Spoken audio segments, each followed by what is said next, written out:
Can you tell the audience who you are and about your background in the entertainment industry? Sure. I'm Tony Muro. I've been in post-production for reality television documentaries and feature films for 20 years. I started in April of 2020. I'm sorry, 2004. And I've been working since steadily. What got you interested in working in the entertainment industry? I think ever since I was a kid, I was inspired to work as either in front of the camera or behind the camera. I wasn't quite sure when I was a kid. And when I was heading to college, I knew it was something I wanted to pursue professionally. So I kind of put my nose to the grindstone and worked really hard to try to get to a school that would accept me. And I was accepted to USC, but ultimately didn't take it because I had to do like a year liberal arts program. And I was also accepted to Syracuse University, and they wanted to get me going right off the bat. So for my freshman year, so that sounded more appealing to me. And it was quite a lesson because back then we were using 16 millimeter film and cutting on flatbeds. So, and this was in the 90s. So a lot of what I learned was kind of on its way out. And we got a little bit of the digital world when we were heading out, but not enough to really get started. So it took me a few years to get going. Once I moved to LA in 2001, I didn't land my first job until 2004, but I still had plenty of um, inspiration to keep me going for those 3 years because I was surrounded by the industry and the people in it, and it really kind of made me want to push forward and go for pretty much anything at that point. I would have worked in television or film, and it just turned out that television was my first opportunity. What was your first job in the entertainment industry? My first job was on a show called Laguna Beach, The Real Orange County, and that was everybody I talked to has a different story of how they got in. I got lucky to be on a very big show when it was, in its inception. So nobody knew it was going to be a big show. Nobody really was sure whether or not anybody would watch this thing. I know a lot of people that their first shows, nobody even heard of it. They'll say, "Oh, my first show was, digging up worms in the backyard," and nobody ever saw it because it was on some network and cable that barely anybody watched. But luckily, mine was on MTV. We were front and center, and it was a big hit, and we got 3 seasons out of it. And then it transitioned to The Hills, which became wildly popular. I mean, that really was that eclipsed the fame of Laguna Beach. So it really launched my career and got me into good graces with people who were also riding that wave of Laguna Beach, and kind of lasted all the way up until 2008, 2009 when the industry took a hit.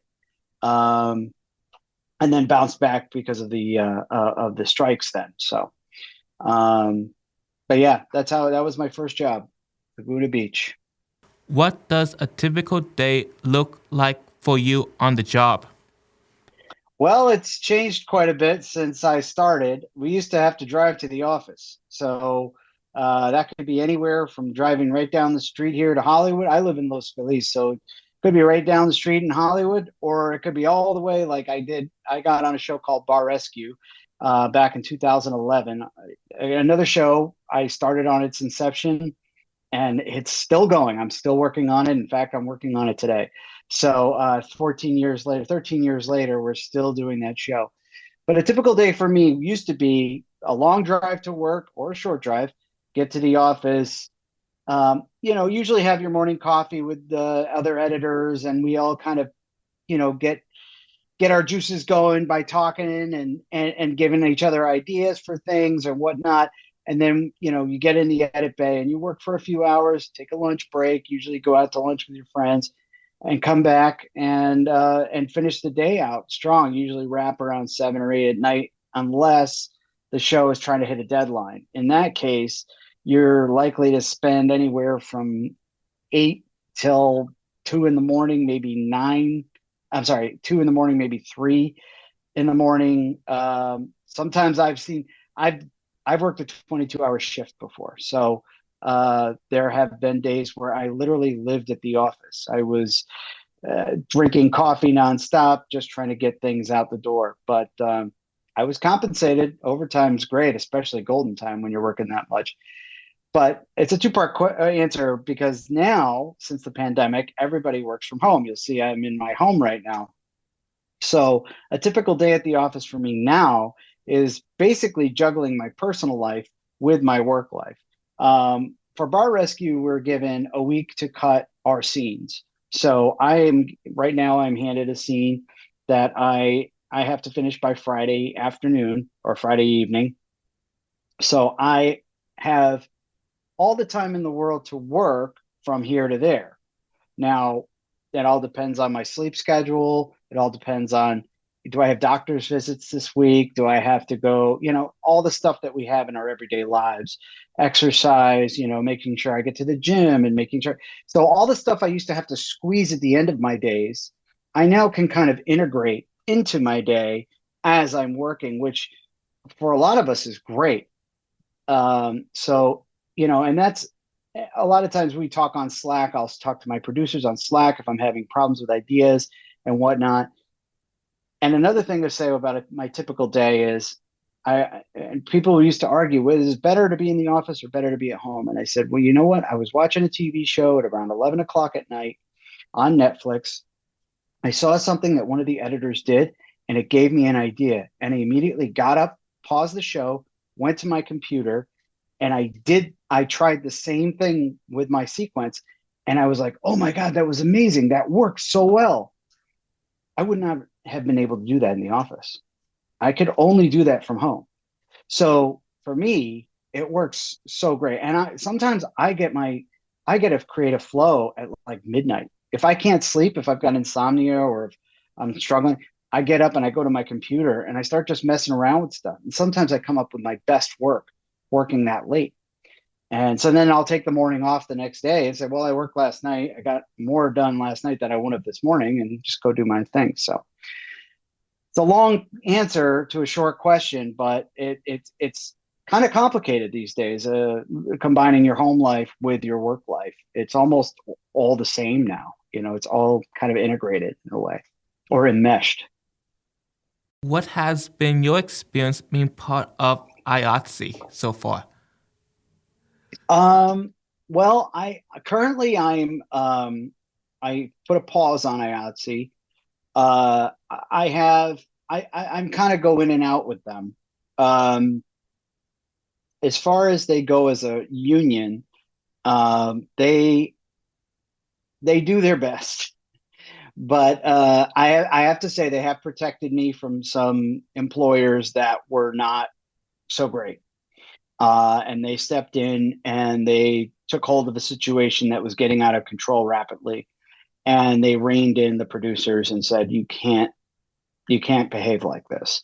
So we were very fortunate to have them on our side on that particular production.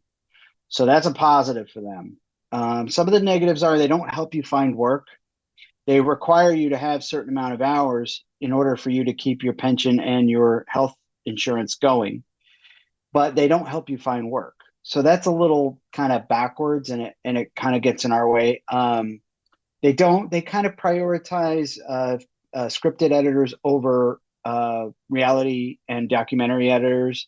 I think just because prestige and how it's viewed by the public. I mean, I think people think of reality TV, they think trash, and they think, scripted television is, the good stuff, and so they kind of get treated a little bit better. And I don't want to use this as a way to gripe against IATSE. I am all for unions, and I think unions need to exist, and they're a pivotal part in protecting workers and making sure that everybody gets a fair shake. There would be no weekends if we didn't have the labor movement and the unions. So I 100% am behind the idea of a union. I just wish ours had a little more teeth, the way the WGA does, and the way that the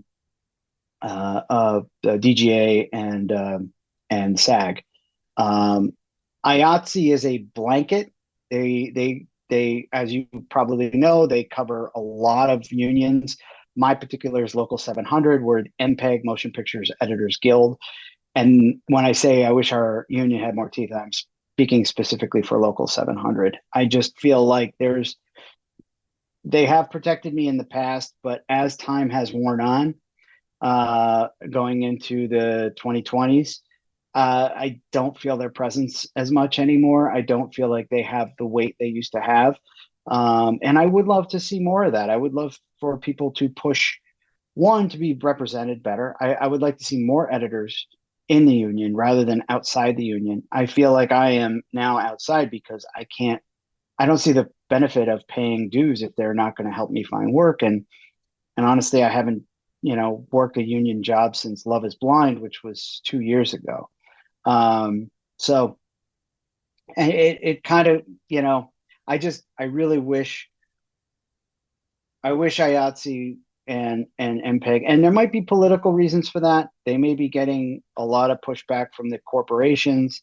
I'm not sure exactly the nuts and bolts of all of that. I just see what's on my end, and what's on my end is I'd rather work on my own and pay my own health insurance and, you know, have my own retirement plan than to rely on them, because I just don't feel like they are representing my best interests at this time.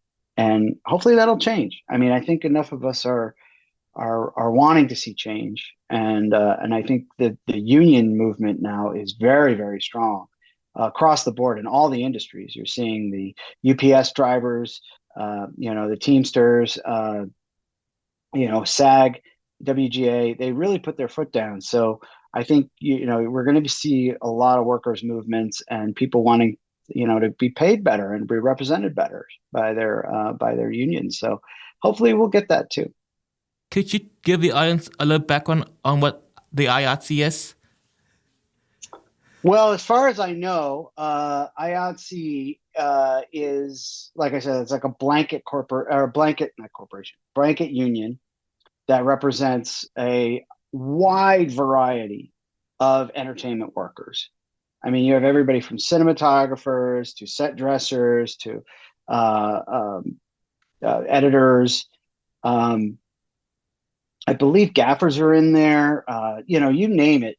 That is the crew. So when IATSE threatens to strike as a blanket strike for all of us, that's a pretty big statement, and it scares the union. It scares the uh, the production companies.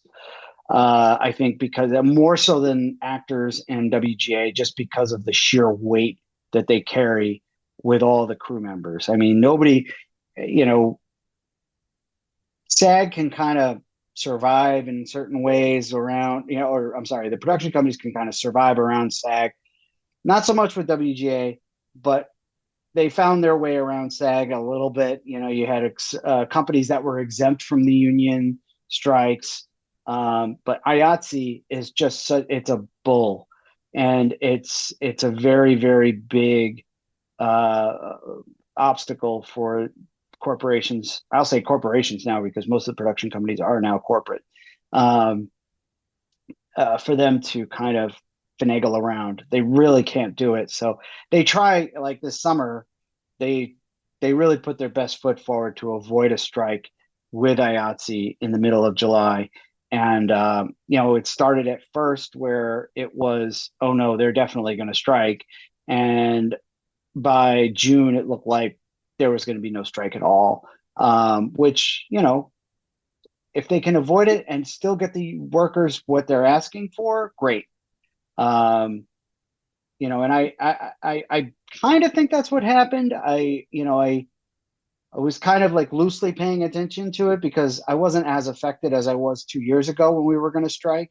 2 years ago, I was on Love Is Blind, and I was we were being told that we were most likely going down, and that we wouldn't be working. So I believe that was in the fall of 2022, and that was scary because we wanted things to work out for us, obviously, but we wanted IATSE to put their foot down, and they needed to. But also, the reality of the worker is you're not going to have a paycheck for a certain period of time. So I started looking for non-union work to kind of back me up just in case and all that stuff. So it puts a lot of pressure on people. But again, I just feel like no one really wants to mess with IATSE. And they're just such a juggernaut that it's really hard to go toe to toe with them and win when you have so many different. You have just a big tent being represented by them. More so again from the actors and writers. I mean, those are actors and writers. You don't. That's it. We're everything else. So take that away, you don't have much. So, but as far as the history of IATSE, I wish I could tell you more about that. I don't really know too much uh, as far as how they became who they were. I'm sure there's a Wikipedia site on it that you could look at, but I don't know. I only found out. I thought local before I got in the union. I thought local 700 was their own union, and as soon as I went to a meeting, they were like, "No, actually, you're reporting to IATSE. They're the union that represents you really, and then local 700 handles all of the smaller stuff that you probably see day to day as an editor." So I wasn't even aware of that. So I was like, "Oh wow!" And then I started looking at the list of all of the different unions that are under the IATSE blanket. I was like, "Oh my god, I did not realize." And I think the closest to us are the cinematographers, editors, and cinematographers. We kind of get lumped together a lot, and when they're speaking 600, 700. I think they're 600, and so a lot of times when things are affecting us, they'll mention the cinematographers as well. So so that's pretty much my info on IATSE. What has been your favorite project to work on? I was just thinking about that today. I'm very proud of the work that I've done. I'm very proud of the fact that I was contributed on Love Is Blind, which was such a big hit. It's come under some scrutiny lately about how they treat everybody. I'm in post. I had nothing to do with that, but it was fun to be part of something that was such a big. It was that was probably bigger than anything I've ever worked on, just because of when I mentioned Love Is Blind, even when I'm traveling abroad, I was in Sweden and I told people I did Love Is Blind, and they were like, "Oh my god, that's amazing!" And here I am. I'm on a dog sledding tour with the Bachelor of Sweden. So, and I didn't even know it. I'm just talking to him about reality television, and he's like, "You did Love Is Blind? That's amazing!" And then later I find out the guy's the Bachelor in Sweden. So even he was impressed. But I will, and I'm very proud of Bar Rescue. I think we've done great work with that show, and we've kept a lot of people happy, especially through the pandemic. I can't tell you how many people told me, "Oh my God, I watched 30 shows of that back to back when I was in lockdown, and it saved me." And it's just so great to hear that stuff. It's like you work day to day and you do your thing, and you don't really think. It's like going to a job. You don't think about too much about who's seeing the show until you get feedback like that. And then it feels good to know that your show helped somebody get through a really traumatic period for all of us. I mean, I think we all had a really hard time during that period, and whatever got us through got us through. And if that was it, I mean, it was great to hear that. So Bar Rescue and Bar Rescue was the show I really cut my teeth on, and I became an editor. From an assistant editor, I moved up to an editor. Um, but my favorite thing to work on, and I will say thing because it was different projects almost every day. I worked at a company called a television station called El Rey Network, and that was Robert Rodriguez's company. And Robert Rodriguez is like cut from the same cloth as Quentin Tarantino. They love their old '70s grindhouse movie. I mean, they made the movie Grindhouse together. That's like what they love. And you go into this place and there's like a giant Hulk in somebody's office. There's all sorts of memorabilia from TV, for comic books, you name it. Everything is everywhere. And all day, all I had to do was sit in a bay and cut trailers for these old movies for people to tune in. And so you're like getting to recut trailers for movies that I loved as a kid. And when I was a kid, I always thought, wouldn't it be cool to cut the trailer for that? Back then we called them previews. We didn't even know they were called trailers. But back then it was like, oh, I would love to make that preview. I would love to make this preview. And here I am doing it. So I had a blast working for them.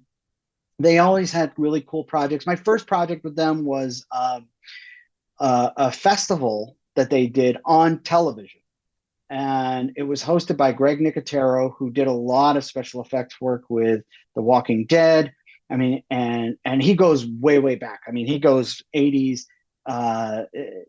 zombie films, stuff like that. Like he is one of the kings of special effects, horror special effects. And the one who did it before him was John Carpenter.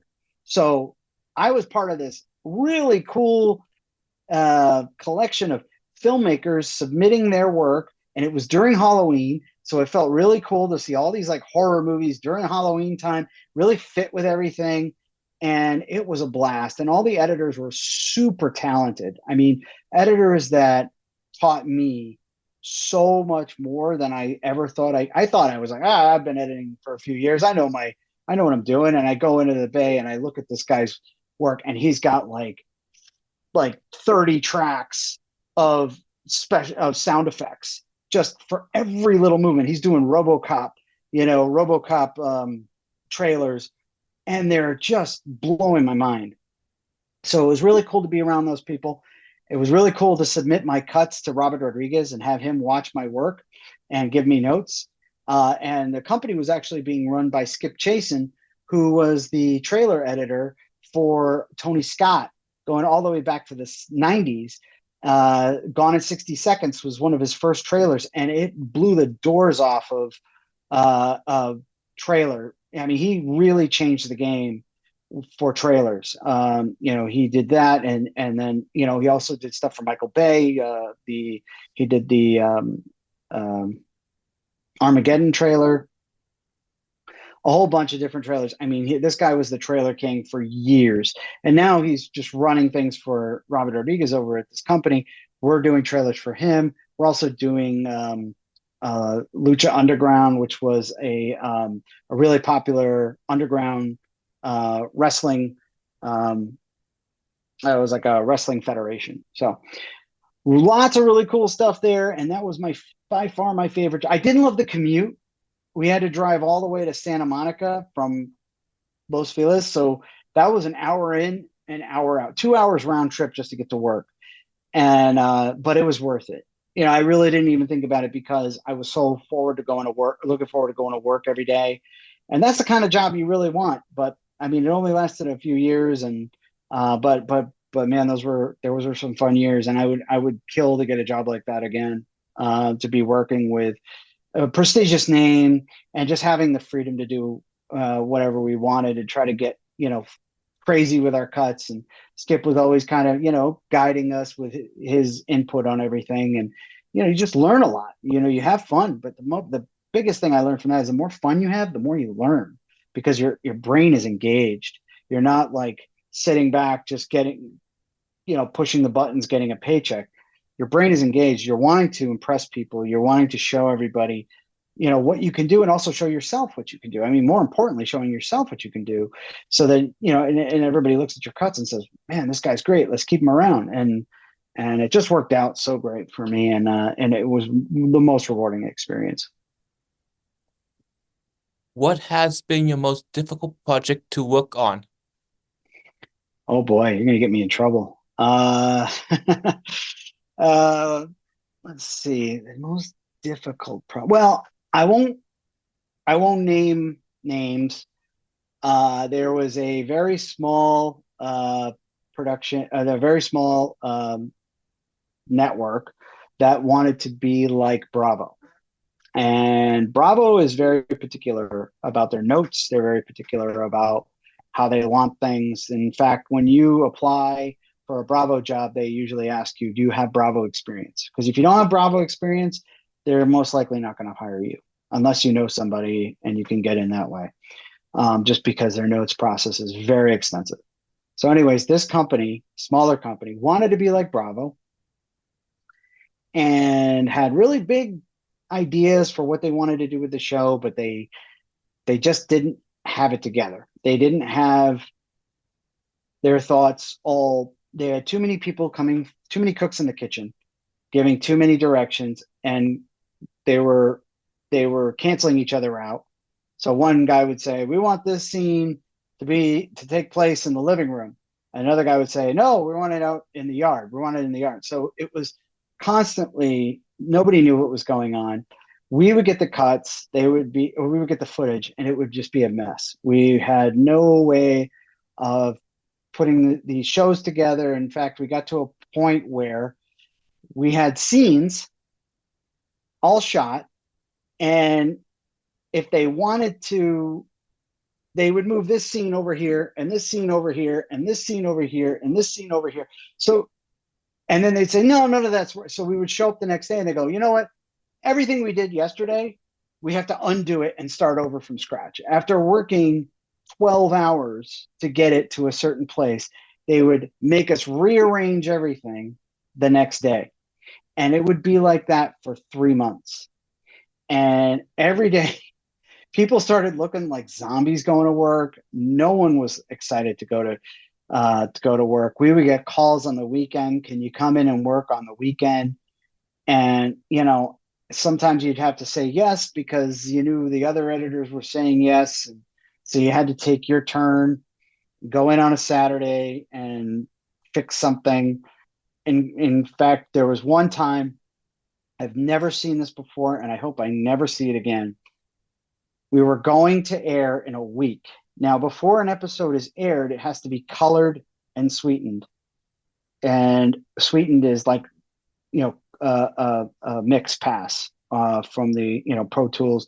It needs to go through Pro Tools. It needs to go through a color process, right? And that takes days to do, days. And here we are a week out, and one of the executives says, you know what? This scene, it just isn't working for me. Can we reshoot it this week and air it by Friday? And my post supervisor was like, no. But at that point, they had already fired our showrunner for saying no to something like that. So she quickly backtracked and said, yeah, well, let's see what we can do.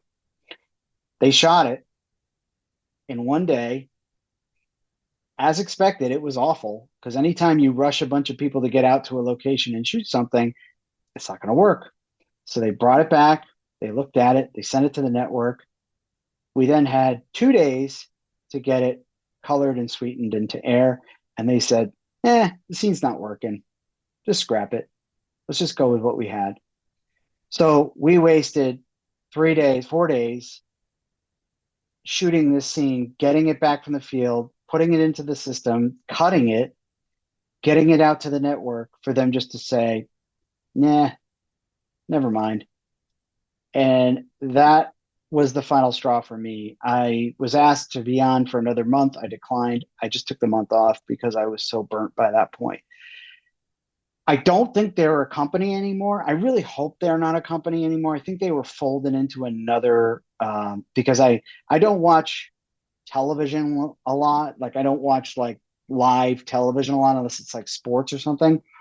Um, but when I do visit my parents at home or in Connecticut, they would be watching uh, whatever on TV, and those commercials for those same types of shows would be coming on a different network. So I was like, ooh, I think they're gone. Thank God. They really they shouldn't be in the business of making television because they just didn't know what they were doing, and they made everybody miserable. So that was the worst show I've ever been on. Unfortunately, I can't name names because I don't know if some of those people are still in the industry or not. But I think you can figure it out if I say it was like Bravo Junior. They wanted to be like Bravo, but they could never quite get there. And the show, I don't think it made it past that second season we were on. So yeah. And finally, where can the audience find your work? Well, you can find my work on Netflix. I did Love is Blind season two. I did the final wedding. I believe I did the final wedding for, and now I'm forgetting their names. Um, but that's you can find that on Netflix. Bar Rescue you can find on Paramount Plus. Um, a ton of my work is there. I've been working. I editor since season three, so I've got. I want to say I've done over 70 episodes, maybe 80 episodes of that show.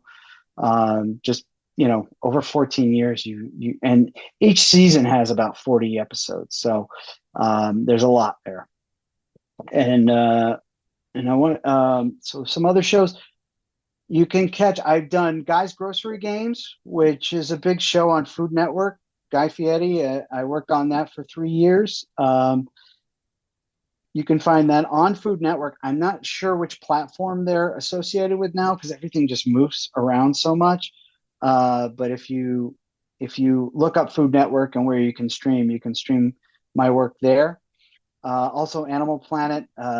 My Cat from Hell was a big show for me. I did that for a few years, which was a very popular show in the mid teens.